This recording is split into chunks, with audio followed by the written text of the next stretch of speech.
예. 이나자매님 준비하신 거 있을까요? 아니, 지금 이제 옥경자매님이 뭐 거진다 이 얘기를 한 것 같아요. 이제 근데 거기에서 이제 내가 이제 요점을 그냥 지금 잠깐 글로 좀 적어봤어요. 내가 글로 미리 준비하고 한 거는 없었었고, 그랬는데 우리가 그 모든 것을 이렇게 좀 간단하게 표현을 한다면 율법은 우리가 알다시피 아무도 온전하게 지킬 수 없다는 것을 알잖아요. 그러는데 지금 여기에서 말하는 유대인들, 사두개인들이나 이런 바리새인들은 아니 사두개인이 아니라 서기관과 바리새인들은 율법 아래 그런 사람들 율법 아래 있는 자들인데 스스로 자기의 행위를 그 율법을 지킨다는 그 행위를 나타내기 위한 혈과 육의 행위라는 거예요. 자기 스스로가 나타내는 혈과 육으로서 나타내는 행위이기 때문에 하나님은 그리스도만을 받으시는 하나님이신데 혈과 육으로 자기 행위로 나타내려고 하니까 그것이 곧 하나님을 대적하는 것이고 그것이 곧 그들의 죄인 것이죠. 그래서 또 역시 그들은 땅에서 난 자들이기 때문에 참 메시아인 예수님이 오셨는데도 그들을 예수님을 못 알아본 거예요. 그것이 결국은 또 땅에서 난 그 짐승의 그 생명을 받았기 때문에 참 메시아인 예수님을 몰라본 것이 결국은 또 그들의 죄인 것이다. 저는 그것을 그렇게 생각을 해봤어요. 그래서 우리가 요한복음 16장에 보면은 죄에 대하라 함은 그들이 나를 믿지 아니함이요 하는 것이 결국은 그들은 모든 것을 혈과 육인 허위된 자기의 그 위선된 행위로서 하나님을 섬긴다 하는 그 자체가 결국은 참 메시아도 모르고 그것이 곧 그들의 죄였고 그래서 메시아라는 사람을 결국은 자기네들 손으로 죽인 것이다 한 것으로 그렇게 좀 봤습니다. 네, 여기까지 할게요. 예.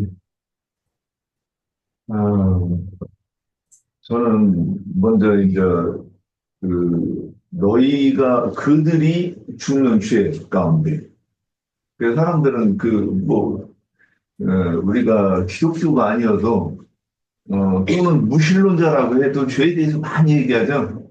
요새는 뭐 법을 어겨 불법이다, 뭐 합법이다. 지금 이 얘기가 뭐냐면 죄를 지었다는 거죠. 그러니까 세상의 죄는 뭐냐면, 저는 혼자 이렇게 생각을 해봤을 때, 법이 뭐냐?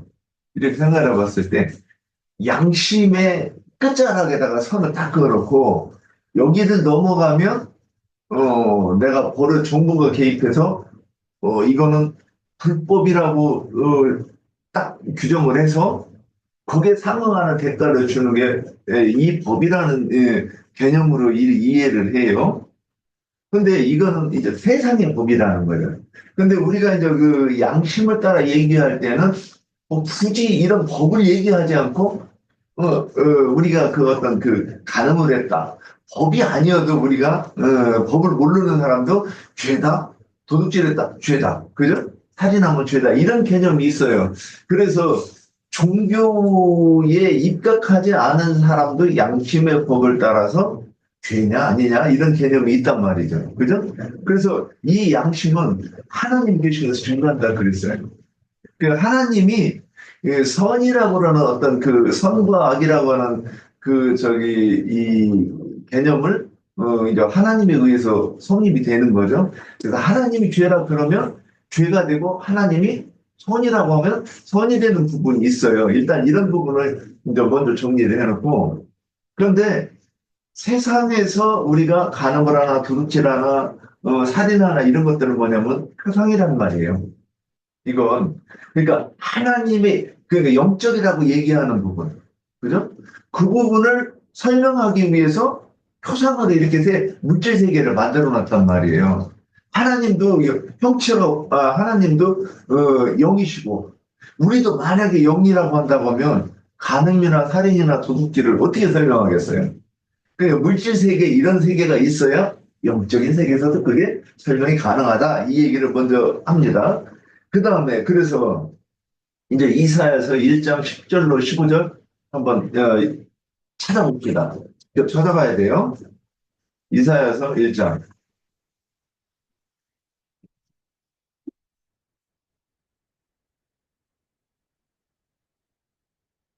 10절에서 15절. 찾았습니까? 제가 읽습니다. 너희 소돔의 관원들아 여호와의 말씀을 들을지어다. 너희 고모라의 백성아 우리 하나님의 법에 귀를 기울일지어다. 여호와께서 말씀하시되 너희 무수한 재물이 내게 무엇이 유익하뇨? 나는 순양의 번제와 살찐 짐승의 기름에 배불렀고 나는 수송아지나 어린 양이나 순염소의 피를 기뻐하지 아니하노라. 너희가 내 앞을 보이러 오니 이것을 누구와 너희에게 요구하였느냐? 내 마당만 밟을 뿐이라. 헛된 재물을 다시 가져오지 말라. 분양은 내게 가증히 여기는 바요. 월삭과 안식일과 대의로 모이는 것도 그러하니 성령 아울러 악을 행하는 것을 내가 견디지 못하겠노라. 내 마음이 너희 월삭과 정원절기를 싫어하나니 그것이 내게 무거운 짐이라. 내가 지기에 곤비하였느니라. 너희가 손을 펼 때에 내가 내 눈을 너희에게서 가리고 너희가 많이 기도할지라도 내가 듣지 아니하리라. 오늘날 기독교인들에게 너희가 많이 기도할지라도 내가 듣지 아니하리라 이런 말을 하면 어떻게 되겠어요? 그래서 이런 말을 하면 이사야가 어떻게 됐는 줄 아세요? 이사야 선지자가 나무로 딱 못 움직이게 나무에다가 이렇게 딱 고정을 시켜놓고 나서 흙으로 발을 갈라버렸어요. 한번 생각해 봅시다. 무엇이 유대인들로 하여금 그토록 잔인한 형벌을 주어야 돈이 풀리는 원인일까요? 우리가 사람을 죽일 때도 좀 고통 없이 죽여주려고 하는 그런 이 측은지심이 있잖아요. 그런데 옛날에 그 로빈 후드라는 영화를 보니까 누구를 죽이려고 수저를 가져버려요. 그러니까 아니 칼로 죽여야지 왜 수저로 죽여? 그러니까는 병신아 수저로 긁어서 죽이면 훨씬 더 아프지 이런 얘기예요. 그래서 그러니까 자기의 부인이 풀리려면 고통을 줘야 되는데 그 고통을 주는 방법이 칼로 딱 치고 순식간에 죽어버리니까 어떻게 했어요? 그래서 그 종교개혁이 일어날 때 어떤 일이 있었느냐면 히랍의 그 그리스도 철학자 중에 유명한 그 수학자가 있었어요. 근데 그 수학자가 자꾸 우리 기독교가 얘기하는 종교개혁을 할 때 신학을 자꾸 이 이치와 이치로 또는 이 논리로 이거를 반격을 하니까 얼마나 분이 풀렸는지 그 여자를 잡아다가 풀을 떠서 죽였어. 그것도 뭘로 했느냐? 사기 조각. 칼로 하면 너무 부드럽게 될 테니까 사기 조각을 깨가지고 그 여자의 살을 한 점씩 한 점씩 뺐다는 얘기를 하는 거예요. 왜 그런 그 조금씩 내가 막 잔인하게 복수하고 싶은 이 조금씩을 일게 하는 원인이 뭐예요? 내가 주장하는 것을 지금 부정하기 때문에 그래요. 자, 오늘 여기서 너희가 오래 기도하면, 기독교인들 오래 기도하려고 2시간 기도한다고 자랑하는데 2시간 기도한다고 자랑하는데, 이거 부정하면 어떻게 돼요? 그걸로 처리되고 싶겠죠? 그 위에 월삭과 절기, 분양에 대해서 얘기하면 이 레위인들을 어떻게 먹고 살아라는 거예요. 레위인들 뿐만이 아니라 서기관들, 바리새인들, 모든 유대인들이 이것은 뭐예요? 율법을 부정하는 거잖아요. 그러니까 이사야를 그렇게 죽였던 거예요. 오늘날 우리 기독교인들도 기독교인의 기준은 뭐냐면 내가 다니는 교회가 정통인 거예요. 그리고 우리 목사님이 정통이에요. 그리고 우리 교단이기 때문에 정통. 그러니까 하나님이 인정하셔서 정통이고 진리를 수호하는 것이 아니라 내가 있는 곳, 우리 목사님, 우리 교단이 그러니까 그 기준이 어디에 있어요? 나한테 있는 거예요. 그러니까 이게 결국에는 뭐냐면 내가 하나님도 내가 인정하면 하나님이 이렇게. 그런데 내가 인정하지 않으면 하나님이 안 하나님이 되는 거예요. 무서운 얘기를 하는 거예요. 그러면 이게 누가 하나님이에요? 내가 하나님이에요. 그 스스로 막된 자들아 이런 말씀이 나오는 거예요. 성경에. 자, 그러면 오늘 이사야서에서는 이 율법을 지금 부정하는 말을 했어요. 그럼 이 율법을 지키지 말라는 얘기. 그래서 구약의 선지자는 이 율법이 그 내용이 무엇인지를 어렴풋이 아는 사람들이기 때문에 율법을 지키면 그 율법이 그게 하나님이 기뻐하시는 게 아니라 그랬다는 거예요. 그래서 오늘 히브리서 10장 5절 아까 그 인용한 말씀에서도 그냥은 내가 원하는 것이 아니라고 그러잖아요. 신약에서도. 지금 여기 그 이사야서 하는 그 선지자가 말하는 것을 인용한 것이란 말이에요. 그러면 율법을 지키지 않아도 되느냐? 어때요? 오늘 그 율법을 지키는 연자사님도 그렇고 옥경자매도 율법을 못 지킨다는 말을 하는데 이게 참 말의 표현이 야 이거 오해하기 쉽겠다. 기독교인들이 그럼 커버 유대 율법 안 지켜야 된다고 하잖아. 우리하고 똑같네 이렇게 생각할까 봐 참 좀 염려가 되는 표현이었어요. 그러면 그 예, 이제 계시록 11장 8절 한번 보십시오. 그 율법을 지키는 것이 어떤 것이냐면 계시록 11장 8절에 말씀이 많으네요.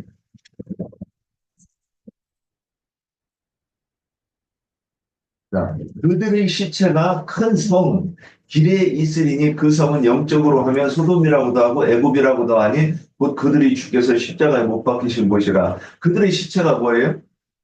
누구예요? 누구의 시체예요? 아니요. 저기 그 선지자가 복음을 전하다가 죽어요. 증인들, 예, 선지자들. 증인들이에요. 네. 증인이에요. 근데 그들을 왜 죽였겠어요? 내가 교회에서 목사님한테 또는 신부님한테 들은 것과 내 들은 사상과 것을 다르니까. 그것이 틀렸다. 성경을 봐라. 예, 그리고 성경 문제는 뭐야? 선지자들이 이렇게 말했고 오늘날 성령을 받은 증인들도 그렇게 증거를 하니까 어떻게 돼요? 죽이는 거예요. 죽여놓고 장례도 못 치르게 해.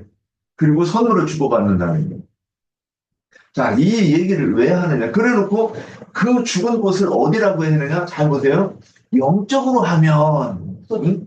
소돔이라고도 하고 애굽이라고도 하니 그랬어요. 오늘 이사야서에서는 뭐라고 얘기했느냐면 너희 소돔의 바람따라 그랬어요. 지금 누구한테 얘기해요? 여기 지금 소돔과 고모라의 반응더라 그랬는데 그 소돔과 고모라의 반응이 누구를 얘기해요? 서기관 예. 유대인들 서기관과 종교 지도자들 가르치는 자들을 지금 얘기했다는 거예요. 그런데 이제 그 다음에 성경에서 뭐 하라고 하냐면 큰 성 바벨론이 또 나와요. 계시록 18장. 18장 1절에서 한번 가봅시다.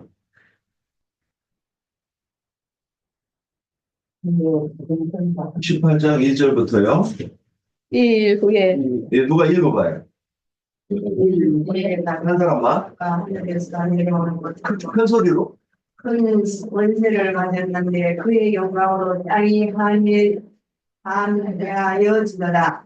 힘센 음성으로 외쳐가로되 무너졌도다 무너졌도다 큰 성 바벨론이여 귀신의 처소와 각종 더러운 영이 모이는 곳과 각종 더럽고 가증한 새의 모이는 곳이 되었도다. 예, 지금 이제 여기에 대해서 조금 설명이 필요할 것 같아요. 지금 계시록이 쓰여질 때 바벨론은 존재해요?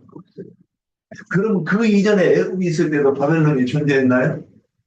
그 이전에 있던 그 성이에요. 바벨론 성이.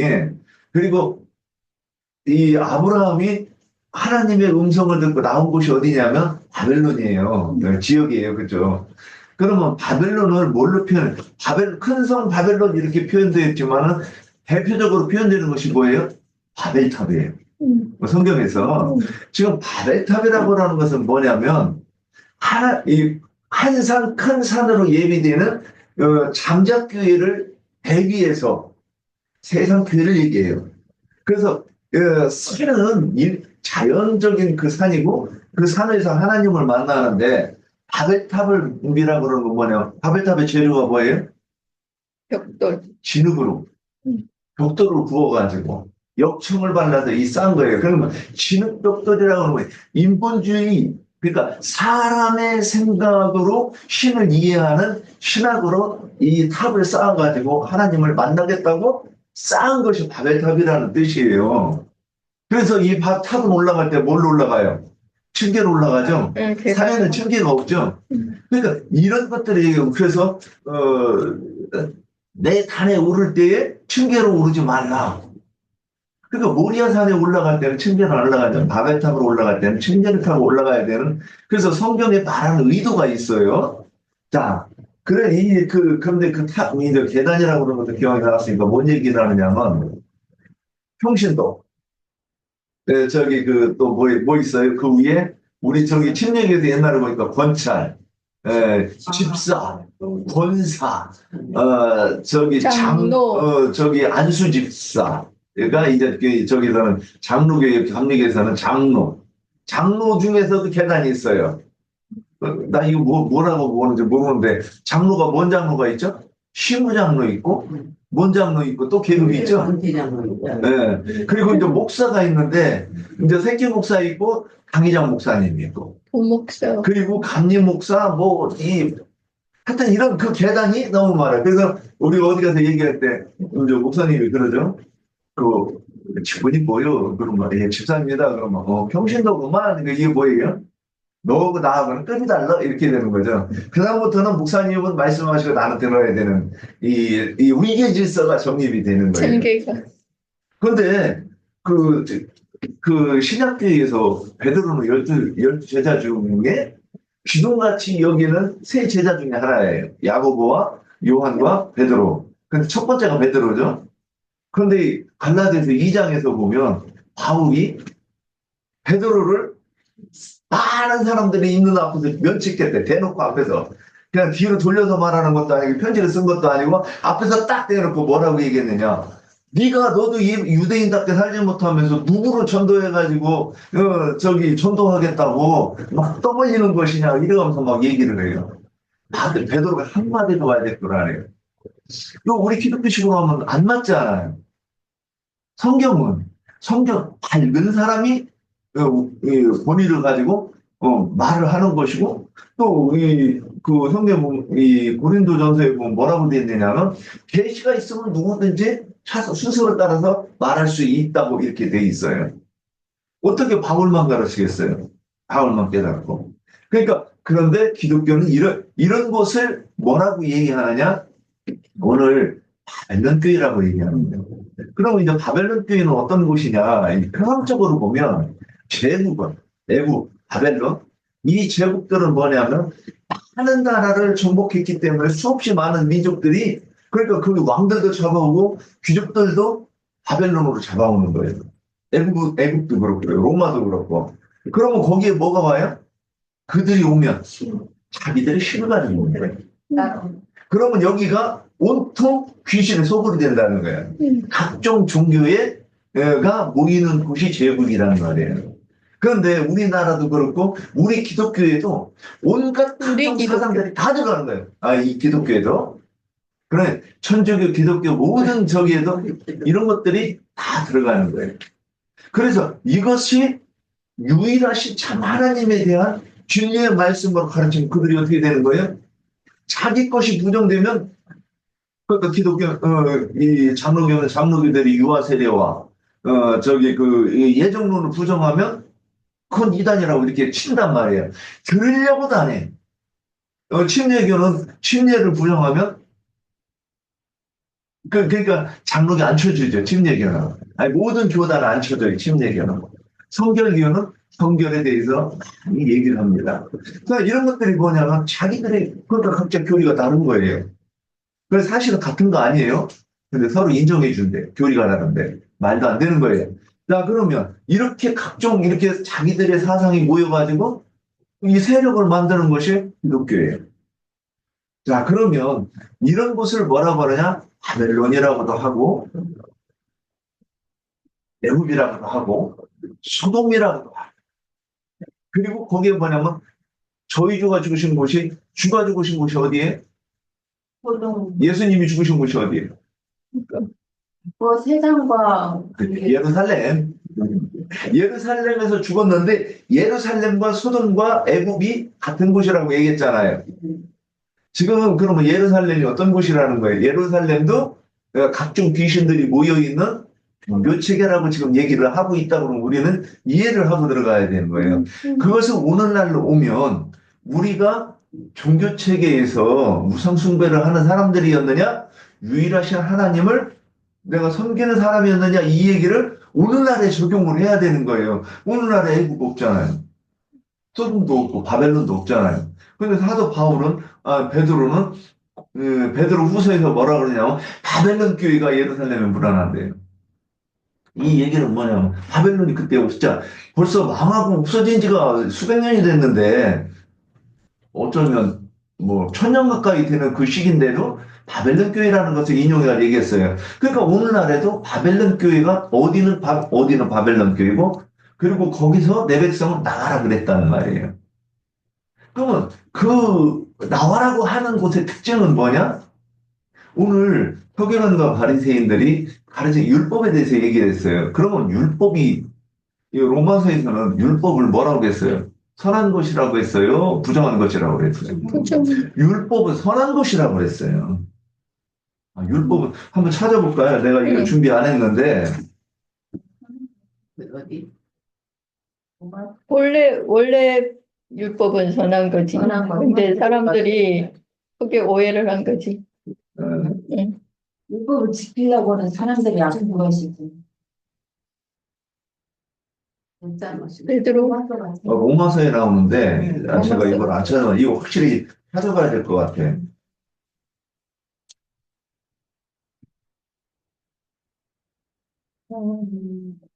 로마서에 아이고 이거 누가 외우면 좋은데 뭘 외워야 이게 될까요? 중요한 말인데 선한 것 율법은 선한 것이라고 이렇게 돼 있어요. 자, 내가 찾아볼게요. 율법의 교훈을 받아 하는 율법은 저기 로마서 7장 16절 한번 찾아보세요. 내가 원하지 아니하는 그것을 행하면 내가 이로써 율법의 선한 것을 시인하노니 이제 예. 그것을 행하는 자가 내가 아니요 내 속에 거하는 죄니라. 7장 13절에 자 이루보건대 12절 보세요. 이루보건대 율법은 거룩하고 계명도 거룩하고 의로우며 선하도다 이렇게 돼 있죠. 이 율법 지켜야 돼요, 안 지켜야 돼요? 이거는 지켜야죠. 응. 예, 지켜야 됩니다. 그래서 우리가 표현할 때 율법을 지키면 안 된다, 뭐 이렇게 얘기하면 좀 무서운 말이 되는 거예요. 율법은 지켜야 되는 율법을 어떻게 지키느냐는 거예요. 그런데 유대인의 율법과 그리스도의 율법으로 두 개가 나뉘집니다. 그래서 창세기에서 그러니까 유대인의 율법으로 지키는 것을 뭐라고 그러냐면 제가 그걸 표현하려고 하는 건 얘기하는 거예요. 그들이 똑같이 이 성경을 봐요. 이거는 12절에 이렇게 적용되는 거예요. 이 성경은 거룩하고 의로우며 선한 거예요. 그런데 이것을 서기관과 바리새인들이 보는 거는 그래서 칼빈이 성경을 400번을 읽었대요. 그리고 하는 말이 뭐냐면 계시록은 사람이 손대면 안 된다 이렇게 표현을 했대요.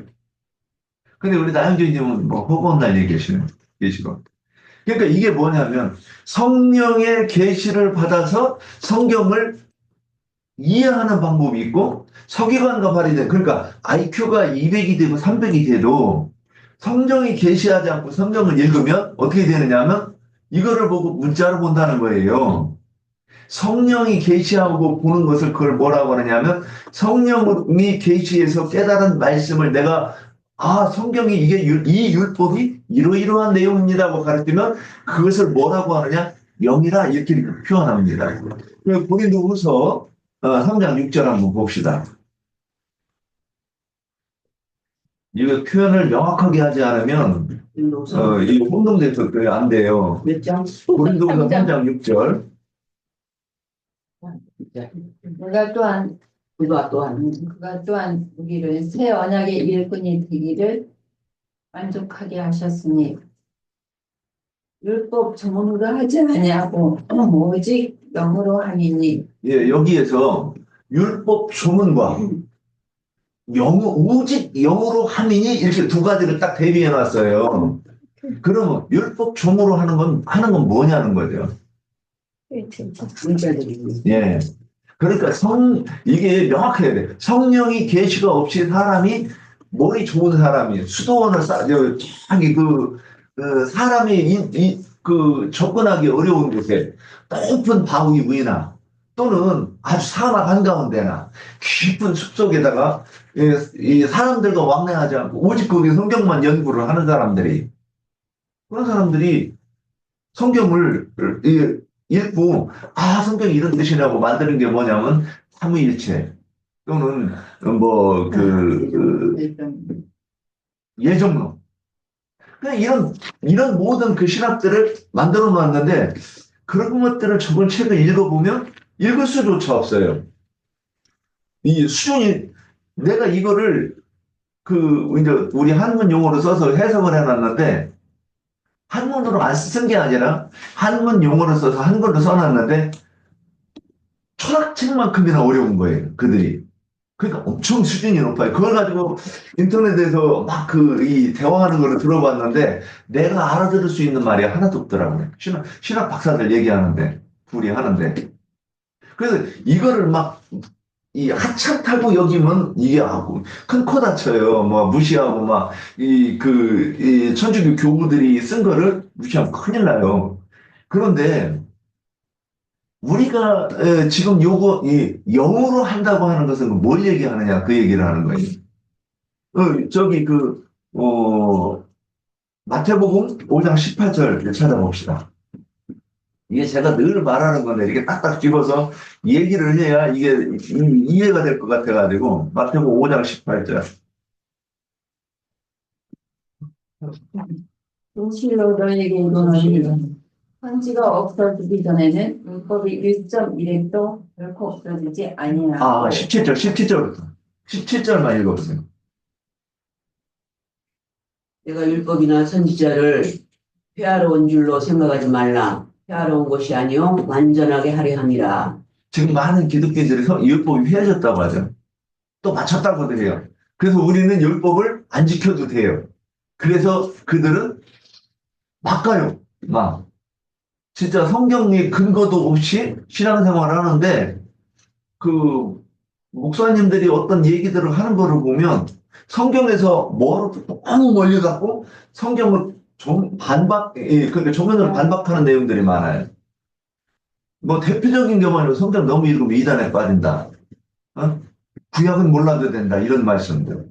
그리고 우리 내가 존경하던 박아무개 목사님 인천 광주교회 그 양반은 뭐냐면 성경 몰라도 된다.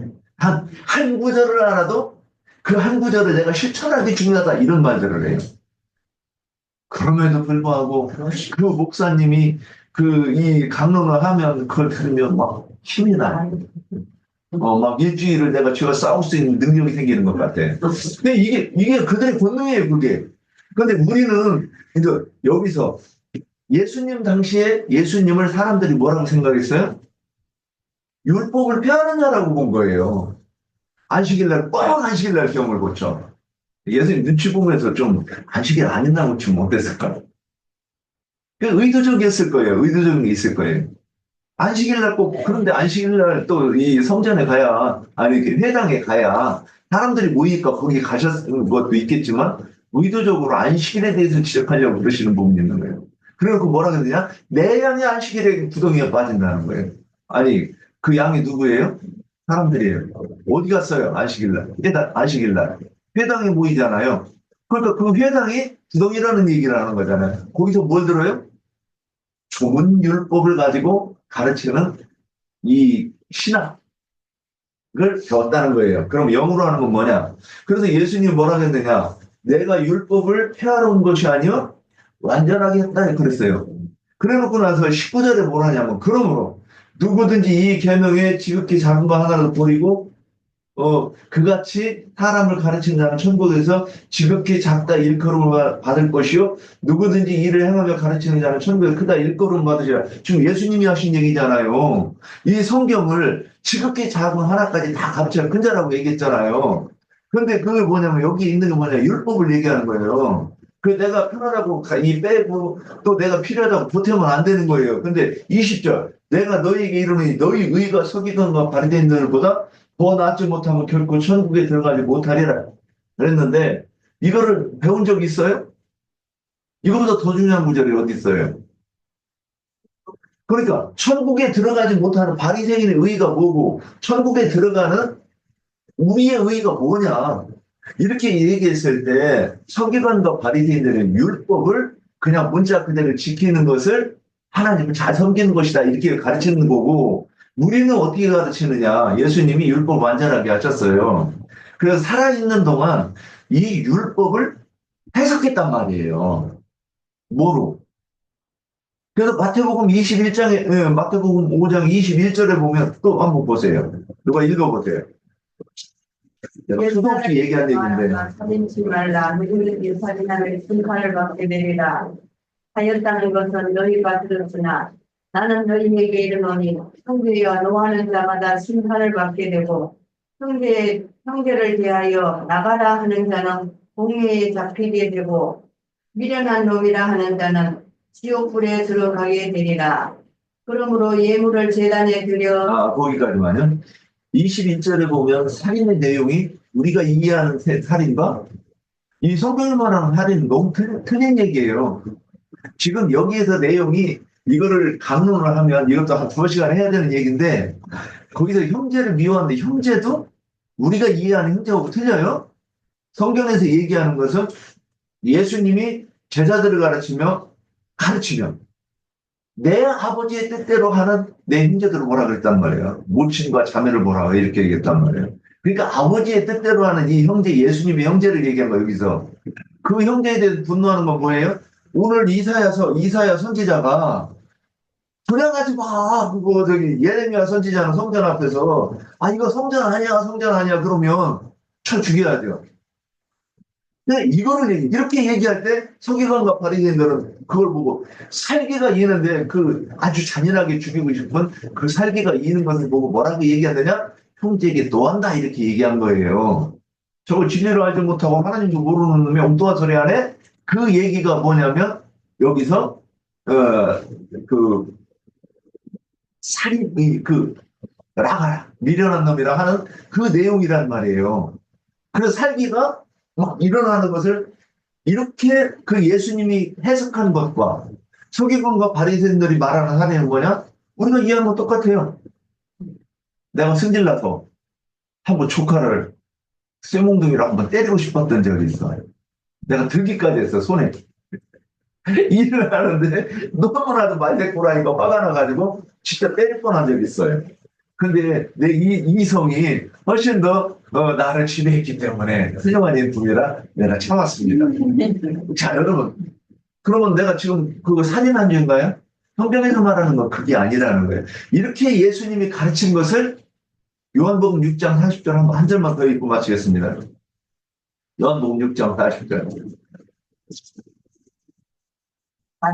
예. 내 아버지의 뜻을 아들을 보고 믿는 자마다 영생을 얻는 이것이니 마지막 날에 내가 이를 다시 살리리라 하시니라. 예, 여기서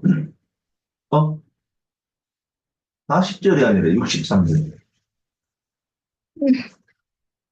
살리는 것은 영이니 믿은 의인은 아니라 내가 너희에게 이른 말은 영이여 생명입니다. 우리가 영생 그러잖아요. 영생.